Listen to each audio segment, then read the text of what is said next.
20-ci əsr dünya tarixinin ən nüfuzlu, eyni zamanda ən qorxulu diktatorları Adolf Hitler, Benito Mussolini və Iosif Stalin həm böyük dəstəkçilər, həm də kəskin müxalifətlərlə üzləşiblər.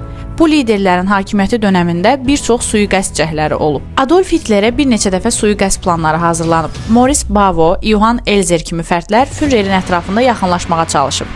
1939-cu ildə Münhendə bir bombalı sui-qəsd hazırlanmış, lakin plan baş tutmamışdı. Hitlerə qarşı ən məşhur sui-qəsd planı Valkiriya əməliyyatı idi. Bu plan ordunun yüksək zabitləri tərəfindən hazırlanmış, nasist rəhbərini aradan götürmək məqsədi daşıyırdı. Nəticədə sui-qəsd uğursuz olsa da, plan tarixə ciddi cəhd kimi düşdü. Mussolini də bir neçə sui-qəsd cəhdi ilə üzləşib. 1925-1926-cı illərdə aralarında bir İtaliya sosialisti də olmaqla bir neçə plan hazırlanmış, bəziləri polis tərəfindən işə salınmadan zərərsizləşdirilmişdi. Stalinə qarşı sui-qəsd cəhdləri digər liderlərdən daha gizli qalmışdı.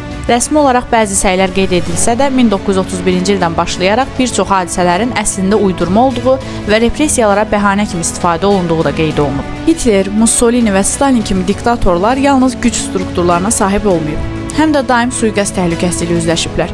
Bu cəhdlər tarixə həm siyasi mübarizənin, həm də totalitar rejimlərin qorxu və etirazının bir hissəsi kimi düşüb.